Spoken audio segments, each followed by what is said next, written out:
What are the applications of first law of thermodynamics. ठीक है, और फॉर्म में कैसे है, what is cyclic process. Show that in cyclic process heat supply to a gas is totally converted into work. कि जो भी हम किसी गैस को हीट सप्लाई करते हैं, फर्स्ट लॉ ऑफ थर्मोडाइनमिक्स की एप्लीकेशन है ये, कि हम जो भी हीट सप्लाई करते हैं वो हीट सप्लाई जो है, कैमरास ऑन करें सभी, वो गैस को हीट सप्लाई करते हैं वो टोटली कन्वर्ट हो जाती है किसमें, वर्क में। ओके, तो साइक्लिक प्रोसेस क्या है, साइक्लिक प्रोसेस है it is the process in which system changes from one state to another state. जैसे आप एक एग्जांपल देख सकते हो कि कैसे एक स्टेट से, जैसे आप वाटर का एग्जांपल ले लो, ठीक है, तो वाटर जो है उसको, उसका टेम्परेचर आप कम करोगे तो वो क्या बन जाएगा, आइस बन जाएगा। ठीक है, फिर वाटर जो है उसको अगर आप बॉयल करते हो तो वो क्या बन जाता है, वेपर बन जाते हैं। ठीक है, तो जो साइक्लिक प्रोसेस है इसमें क्या होता है कि कोई भी सिस्टम है वो वन स्टेट से दूसरी स्टेट में चेंज होता है and then again comes to its initial state. Vapour जो होते हैं वो बाद में आप देखोगे जब वेपर ठंडे होंगे तो फिर से वो वाटर बन जाएंगे। अगर हम उनकी दोबारा से कूलिंग करें तो दोबारा से वो क्या बन सकते हैं, आइस में कन्वर्ट हो सकते हैं। ओके तो हम क्या करेंगे, हम एक सिस्टम मान लेंगे, consider system which changes from state A. ठीक है, कोई सिस्टम ले लेंगे जो स्टेट ए से चेंज हो रहा है स्टेट बी में। ठीक है, कोई सिस्टम है जो स्टेट ए से चेंज हो रहा है स्टेट बी में through path X, through path X. Okay, and comes back into the state A from B through path Y. तो हमें यह प्रूव करना है जब वो ए से स्टेट बी दूसरी स्टेट में जा रहा है और बी से ए में आ रहा है, तो इसमें जो हीट जो होगी वो टोटली क्या होगी, किस में कन्वर्ट होगी, वर्क में कन्वर्ट होगी। ठीक है, तो साइक्लिक प्रोसेस के बीच में हम क्या बात करेंगे कि इसमें जो internal change in internal energy है ये रहेगी हमारी जीरो। तो आप लिखेंगे for cyclic process, for cyclic process du change in internal energy it will be zero। अब फर्स्ट लॉ क्या बोलता है हमारा, फर्स्ट लॉ ऑफ थर्मोडाइनमिक्स क्या कहता है कि dq जो है it is du plus pdv। pdv क्या है, वर्क है। ठीक है ना, du प्लस dw। तो अब साइक्लिक प्रोसेस में क्या आया हमारा, du is equal to zero. तो ये टर्म हमारी जीरो होगी, तो जो भी हम हीट सप्लाई करेंगे साइक्लिक प्रोसेस के अंदर वो किस में कन्वर्ट होगी, कंप्लीटली किस में कन्वर्ट हो जाएगी, वर्क के अंदर कन्वर्ट हो जाएगी। तो dq is equal to, hence in cyclic process heat supplied changes into work, या totally converts into work.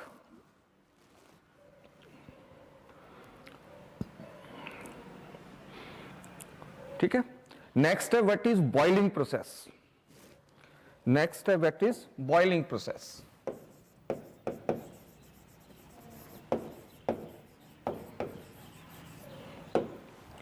Boiling process क्या होता है, ठीक है, जब भी आप किसी लिक्विड को, जैसे आप चाय बनाते हो तो आप क्या करते हो, वाटर को क्या करते हो, आप हीट करते हो। ठीक है, और ये किसी पर्टिकुलर टेम्परेचर पे क्या होता है, ये हीट अप हो जाता है।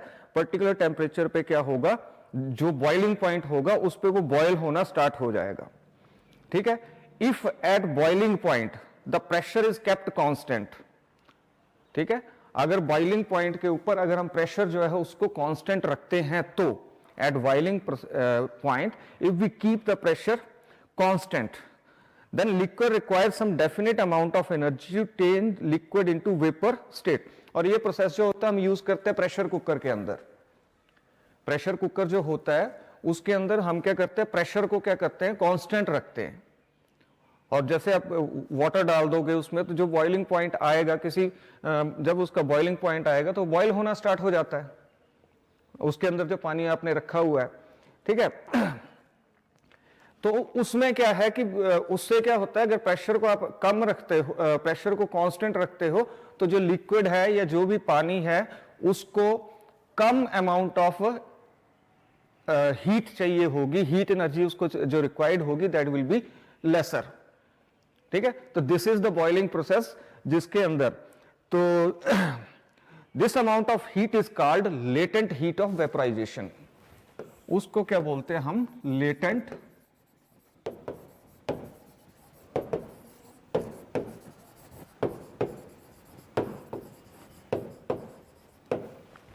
उसको क्या हम बोलते हैं, लेटेंट हीट ऑफ वेपराइजेशन। तो बॉइलिंग प्रोसेस को आप एक बार से देखिए, ध्यान से समझिए कि जैसे ही आप किसी चीज को बॉयल कर रहे हैं, ठीक है, तो जब उस लिक्विड का बॉइलिंग पॉइंट आएगा तो बॉयल होना स्टार्ट हो जाएगा।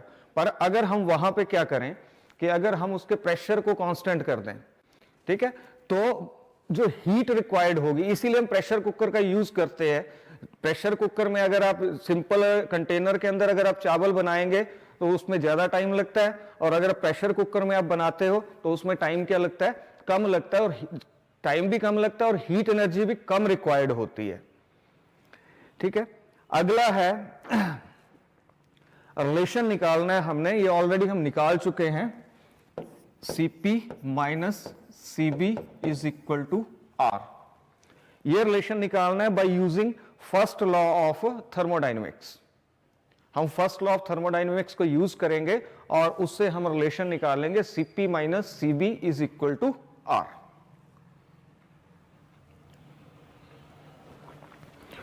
ठीक है, तो करते हैं।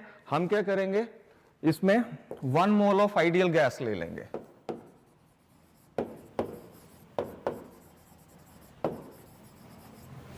हम क्या करेंगे, इसमें 1 मोल ऑफ आइडियल गैस, मेरे साथ मैथमेटिकली इसको करिए, 1 मोल ऑफ आइडियल गैस ले लेंगे, और जब हम इस गैस को हीट करते हैं, ठीक है, बाई एन अमाउंट dq, ठीक है, देन इट्स टेम्परेचर, जब हम उसको हीट सप्लाई करते हैं कितनी, dq, उस 1 मोल गैस को हीट सप्लाई करते हैं कितनी, dq, तो उसका टेम्परेचर इंक्रीज हो जाता है बाई एन अमाउंट dt, ठीक है। तो यहां से हम Cb निकाल सकते हैं, specific heat at constant volume. Cb क्या होगा, dq अपॉन dt, ठीक है। इस इक्वेशन को 1 ले लीजिए। अब फर्स्ट लॉ ऑफ थर्मोडायनेमिक्स क्या बोलता है, अब देखिए, अगर हम गैस का वॉल्यूम जो है उसको कांस्टेंट कर दें, अगर गैस का जो वॉल्यूम है V, उसको हम क्या करते हैं, कांस्टेंट कर दें, ठीक है, तो चेंज इन वॉल्यूम क्या होता है, dV, वो क्या हो जाएगा, 0, ठीक है। अब फर्स्ट लॉ ऑफ थर्मोडायनेमिक्स क्या कहता है, फर्स्ट लॉ ऑफ थर्मोडायनेमिक्स बोलता है कि dq जो है heat supplied to a gas, ठीक है, first part converted into internal energy and second part converted into work. अब हमारा यहां पे dV क्या है, 0 है, तो हमारा dq किसके इक्वल आ जाएगा, हमारा dq सीधे इक्वल आ जाएगा du के, dq will be equal to dq and you will take this du, sorry, you will take this equation as 2.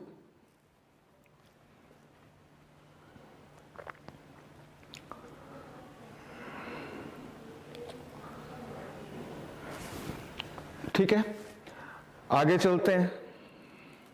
अब इस चीज को आप 1 में पुट कर दें। हमारी फर्स्ट इक्वेशन क्या थी, Cb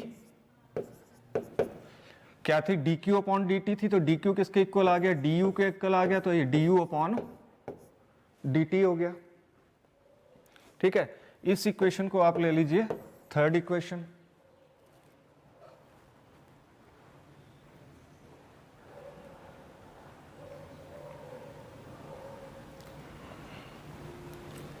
ओके। अगर हम गैस को हीटअप करें कांस्टेंट प्रेशर पे, अभी तो हमने क्या किया, पहले गैस को हीटअप किया एट कांस्टेंट वॉल्यूम। अगर हम गैस को हीटअप करें एट कांस्टेंट प्रेशर, तो उस केस में क्या होगा, Cp आएगा, specific heat at constant pressure. ठीक है, हीट कितनी हमने सप्लाई करी, हमने मान लेते हैं हीट सप्लाई करी dq डैश, और टेम्परेचर कितना राइज हुआ, उतना ही राइज हुआ कितना, dt। कांस्टेंट प्रेशर पे देखो, कांस्टेंट वॉल्यूम पे हमने हीट सप्लाई करी dq, ठीक है, और कांस्टेंट प्रेशर पे हम हीट सप्लाई कर रहे हैं dq डैश। ठीक है, तो उसका टेम्परेचर इंक्रीज हो रहा है, कुणाल ठाकुर लिख ले साथ में। और ये सभी स्टूडेंट्स ने ये कैमरे बंद रखे हुए हैं, तो मुझे बोल दो, मैं क्लासेस बंद कर देता हूं, मैं क्लासेस बंद कर दूंगा। फिर आप ये सोच रहे मुझे आप सभी दिख रहे हैं स्क्रीन पे, मैं अपना कैमरा बंद कर देता हूं, लगा लो क्लास, लो अब पढ़ लो। क्या मूर्ख बच्चे हैं आप लोग, साइंस पढ़ रहे हैं, सीरियसनेस है नहीं।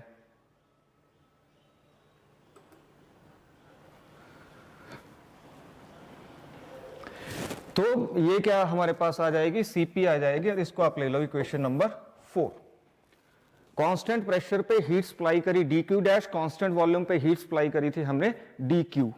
तो जब कांस्टेंट वॉल्यूम की बात थी तो specific heat at constant volume हमने निकाल लिया du अपॉन dt। अब हम Cp के केस में भी वही करने जा रहे हैं। ठीक, अच्छा, कांस्टेंट प्रेशर पे क्या होगा कि ये जो हीट हम dq डैश सप्लाई कर रहे हैं गैस को, ठीक है, ये इंक्रीज करेगी इंटरनल एनर्जी को भी और साथ में परफॉर्म करेगी सम एक्सटर्नल वर्क भी। ठीक है, तो फर्स्ट लॉ ऑफ थर्मोडायनेमिक्स फिर से यूज करेंगे, तो इसमें du plus P D V आ गया। ठीक है, अब इसको आप दोनों साइड dq डैश, सॉरी, अब इसको दोनों साइड आप डिवाइड करिए dt से।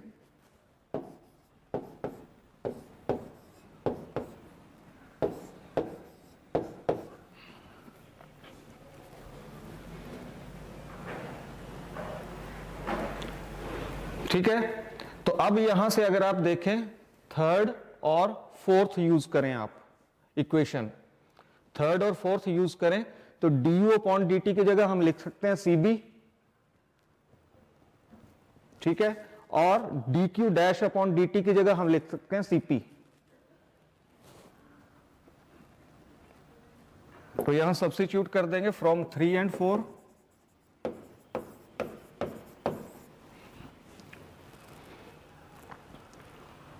फ्रॉम 3 एंड 4, हाँ, उसकी जगह क्या आ जाएगा, Cp is equal to Cb plus P D V upon dt। हमें पहुंचना कहां है, Cp minus Cb is equal to R।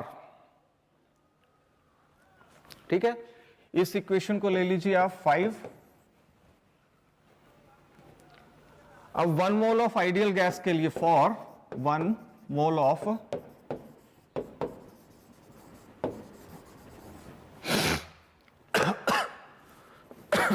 For 1 mole of ideal gas क्या आएगा आपके पास, ideal gas equation PV is equal to RT होता है। ठीक है, इसको डिफरेंशिएट कर दें अगर आप, तो क्या आएगा, P dV is equal to RDT। तो अब आप यहां पे पुट कर सकते हो, इसको 6th ले लो, पुट 6 इन, यहां पे P dV की जगह आप लिख दोगे RDT, तो dt से dt कट जाएगा, तो मेरे पास क्या आएगा, Cp is equal to Cb, ठीक है, plus R dt upon dt, dt से dt कट गया। ठीक है, तो हमारे पास क्या आया, Cp, Cb को उस साइड ले आओ, minus Cb is equal to R, और इस तरह से हमने फर्स्ट लॉ ऑफ थर्मोडाइनमिक्स को यूज करके हमने फाइंड आउट रिलेशन कर लिया Cp minus Cb is equal to R, and this is very important question, very very important question, और ये आएगा भी तो आएगा 4 मार्क्स का।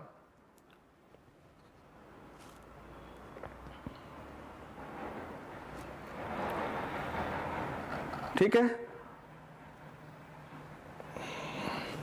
नेक्स्ट है, वेरी इंपॉर्टेंट है, what is isothermal process.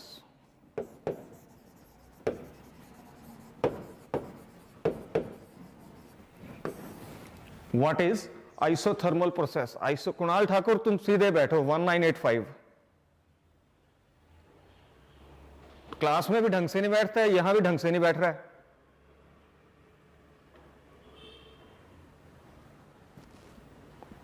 What is isothermal process and what are the conditions for its occurrence?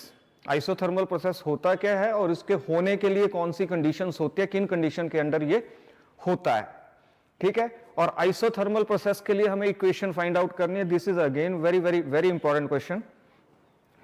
तो what are the applications of first law of thermodynamics in isothermal process? Isothermal process के अंदर first law of thermodynamics जो है उसकी क्या applications हैं, वो चीज हम यहां पे करेंगे अब।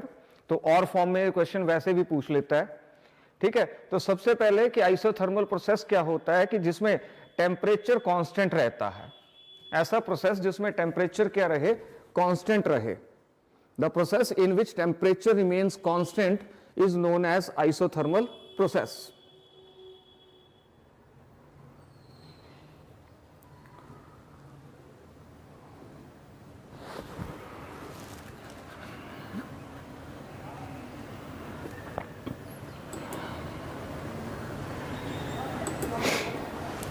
ठीक है, अब कंडीशंस के आइसोथर्मल प्रोसेस के लिए कंडीशंस आप सुन लो। पहली कंडीशन ये है कि wall of the system must be conducting, मतलब जो सिस्टम आप यूज कर रहे हैं उसकी वॉल्स कंडक्टिंग होनी चाहिए कि हीट बाहर से अंदर भी आ सके और अंदर से बाहर भी जा सके। सिस्टम की जो वॉल्स हैं वो कैसी होनी चाहिए, कंडक्टिंग होनी चाहिए। कंडक्टेंस किसकी बात हो रही है, यहाँ पे कंडक्टेंस की बात हो रही है किसकी, यहाँ पे बात हो रही है हीट की, कि हीट अंदर से बाहर ट्रांसफर हो सके, ठीक है। Second, the gas should be allowed to compress और एक्सपैंड स्लोली। जो हम इस सिस्टम कंटेनर के अंदर जो हम गैस डालेंगे वो कंप्रेस या एक्सपैंड हो धीरे धीरे। थर्ड कंडीशन क्या आ जाती है, अब दो कंडीशंस होगी। अब इक्वेशन निकालनी है हमने आइसोथर्मल प्रोसेस के लिए, ठीक है। तो देखिए इक्वेशन कैसे निकालते हैं। हम क्या करेंगे, 1 मोल ऑफ गैस ले लेंगे, ठीक है। फॉर 1 मोल ऑफ गैस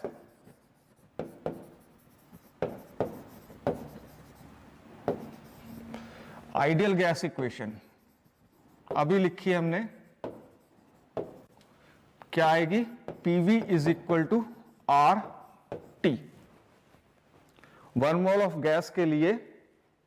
अब इसमें क्या है, आइसोथर्मल प्रोसेस में अभी जो इसकी डेफिनेशन हमने पढ़ी उसमें हमने बोला कि हमने ये कहा कि टेम्परेचर जो होता है इसमें सिस्टम का टेम्परेचर क्या रहता है, कांस्टेंट रहता है, ठीक है। इसका मतलब T क्या हो गया, कांस्टेंट हो गया। टेम्परेचर कांस्टेंट होगा तो T इज कांस्टेंट, क्लियर है। तो T कांस्टेंट होने से क्या हुआ, R ऑलरेडी कांस्टेंट है, R already universal gas constant है, तो PV क्या आ गया, R इंटू कांस्टेंट। तो कांस्टेंट इंटू कांस्टेंट क्या हो गया, कांस्टेंट। तो यहां से PV को हम लिख सकते हैं कांस्टेंट,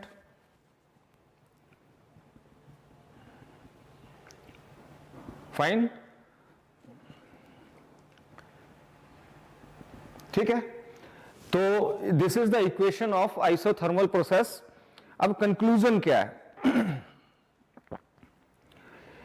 कि अगर तो चेंज इन वॉल्यूम होगा positive, change in volume positive मतलब अगर तो वॉल्यूम एक्सपैंड होगा, इंक्रीज होगा, अगर तो वॉल्यूम इंक्रीज होगा तो dV कांस्टेंट होगा, आगे लिख रहा हूं मैं, चेंज इन वॉल्यूम जो है अगर पॉजिटिव होगा तो dV पॉजिटिव होगा, ठीक है, तो P इंटू dV भी पॉजिटिव होगा। वॉल्यूम पॉजिटिव है तो क्या होगा, P इंटू dV भी पॉजिटिव होगा, ठीक है। और एक इक्वेशन आप जरूर लिख लें, P dV इज कांस्टेंट, ठीक है, और इसको ले ले आप इक्वेशन 1। अगर P dV कांस्टेंट होगा, सॉरी यहां पे आना dq, ठीक है, यहां पे आना dq और इस इक्वेशन को आप 1 ले लें। अगर P dV पॉजिटिव होगा तो क्या होगा, dq भी पॉजिटिव होगा।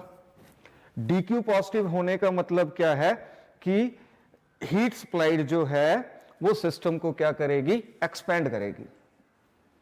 जो हम हीट, उसमें क्या होगा, जो गैस हमने कंटेनर के अंदर रखी हुई है वो गैस क्या होगा, आइसोथर्मल प्रोसेस के अंदर वो गैस क्या होगा, वो एक्सपैंड होगी, ठीक है। अगर यही बात आ जाए कि अगर dV जो है वो वॉल्यूम जो है वो नेगेटिव है, वॉल्यूम कम हो रहा है, ठीक है ना, V इज नेगेटिव, ठीक है, तो dV भी क्या होगा, नेगेटिव होगा, ठीक है।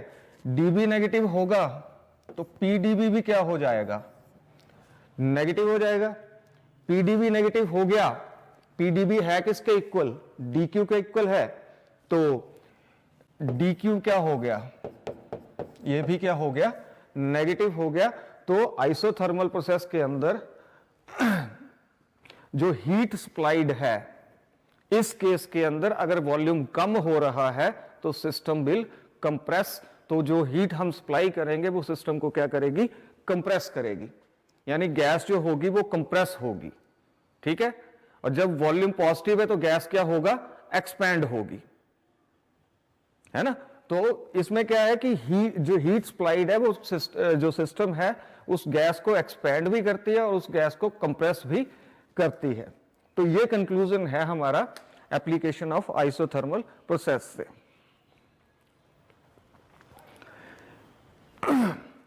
अगला क्वेश्चन है, this is again very very very important.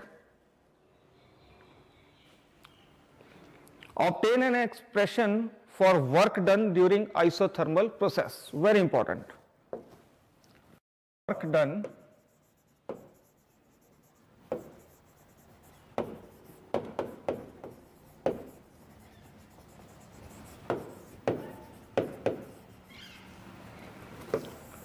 During isothermal process, very important,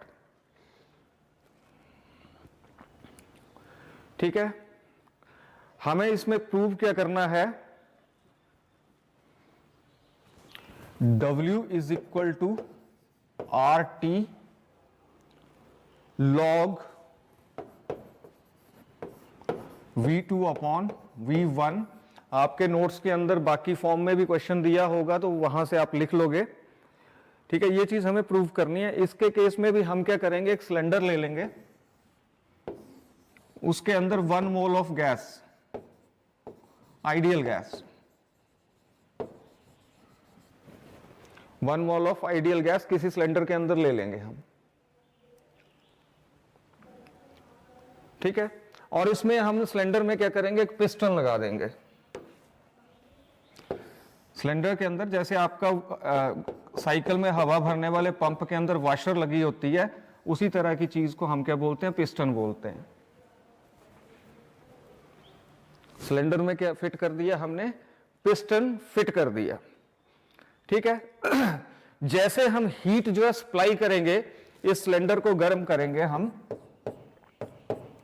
cylinder को हम गर्म करेंगे तो क्या होगा तो उस केस में क्या होगा, गैस एक्सपैंड होगी, ठीक है। गैस एक्सपैंड होगी, ऑलरेडी आप कर चुके हो। मान लेते हैं इसका वॉल्यूम पहले था V, तो चेंज इन वॉल्यूम जो आया, पिस्टन यहां पे पहुंच गया तो गैस एक्सपैंड हुई तो पिस्टन ऊपर आ गया अपने आप ही, ठीक है। तो वॉल्यूम जो इंक्रीज हुआ वो हुआ dV, वॉल्यूम जो चेंज हुआ, चेंज इन वॉल्यूम कितना आया, dB आया। तो इस काम को करने में जो वर्क होगा ऑलरेडी हम कर चुके हैं, वो वर्क आएगा dW is equal to P dB, हम बहुत बार कर चुके हैं। गैस एक्सपैंड होगी, कृतिका कपूर, अनन्या ठाकुर, रुद्रांश सुपैया, रिंशुल, आयुष, शिवांश, तमन्ना,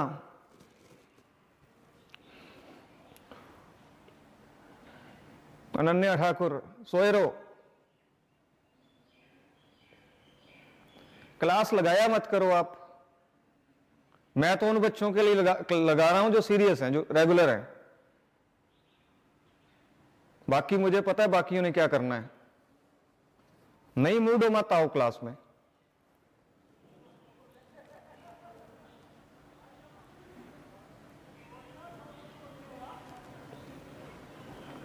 शर्म ही नहीं है आप लोगों को।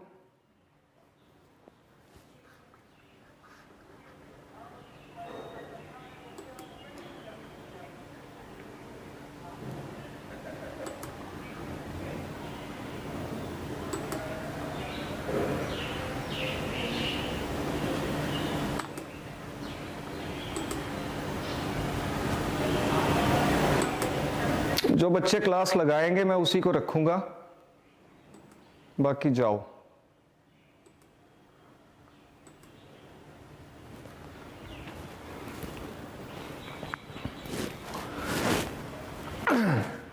हाँ, तो इसमें क्या है कि ये हमारे पास आ गया, वर्क जो होगा वो किसके इक्वल होगा, डीवी के, पी डीवी के इक्वल होगा। ठीक है, मान लेते हैं P1 V1 जो है वो इनिशियल प्रेशर एंड वॉल्यूम है। मान लेते हैं P1 V1 are initial pressure and volumes. ठीक है, एंड P2 V2 आर। और दूसरी एक चीज सुन लो, ये जो आपको इंटरनल असेसमेंट मिलेगी प्रैक्टिकली, ये सारी चीजें काउंट होंगी, तब वहां रगड़ूंगा मैं फिर एग्जाम में, अगर आप सीरियस नहीं है तो। P1 V1 initial pressure and volume, P2 V2 are final pressure and volume. ठीक है, तो total work done in changing the volume, total work done in changing the volume from V1 to V2 कितना आएगा वो निकालना है हमें। तो वो होगा W, और वो इंटीग्रेशन होगी V1 से V2 किसकी, dW की, और this will be equal to, अब dW है किसके इक्वल है, P dV के इक्वल है।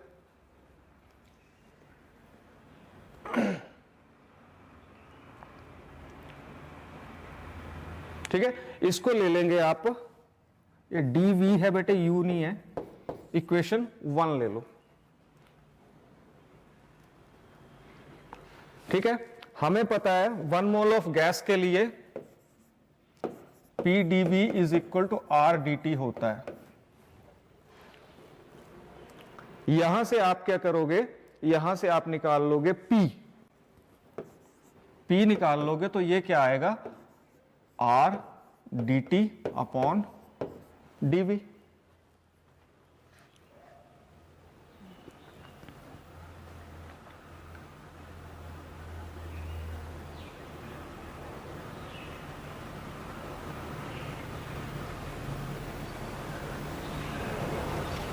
या रुको,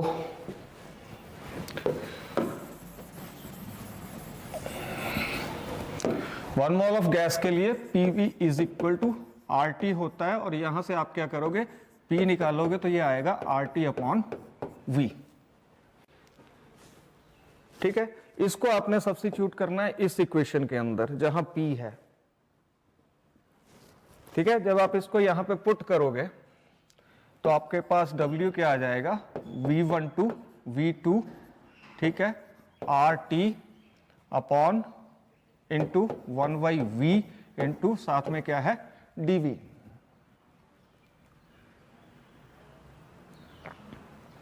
ठीक है, R और T कांस्टेंट है, हम इंटीग्रेशन साइन से बाहर ले आएंगे, तो RT बाहर आ गए, V1 to V2 1/V dv, और आपको पता है 1/x dx की जो इंटीग्रेशन होती है वो क्या होती है, log x होती है। करवाया है आपको इंटीग्रेशन का फॉर्मूला, ठीक है, 1/, तो 1/v dv की क्या होगी, log v होगी इंटीग्रेशन। तो ये आ जाएगा, ये आ जाएगा RT log v, ठीक है, और लिमिट आएगी v1 से v2।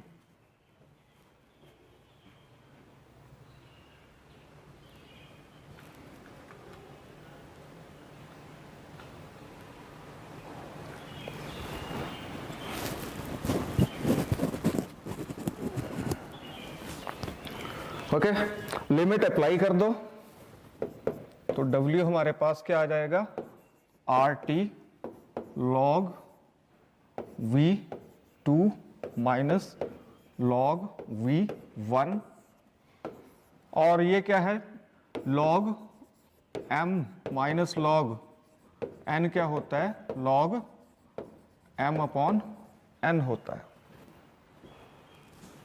ठीक है। तो यहां से W RT log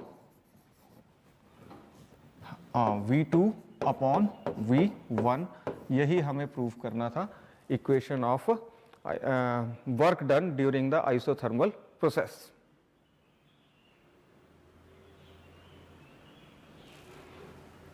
ठीक है, अगर आप इसी को, अगर आप बॉयल्स लॉ की टर्म्स में करना चाहते हो इस इक्वेशन को, if you want to write this equation in Boyle's law term, then what you will do, W is equal to RT, और यहां V2, बॉयल्स लॉ क्या बोलता है, P1 V1 is equal to P2 V2, ये कहता है, ठीक है। तो यहां से अगर आप V2 अपॉन V1 निकाल लें तो ये आएगा P1 अपॉन P2, तो जहां पे V2 अपॉन V1 है वहां क्या लिख सकते हो आप, P1 अपॉन P2 लिख सकते हो। तो ये जो इक्वेशन आएगी आपकी, ये आ गई in terms of Boyle's law.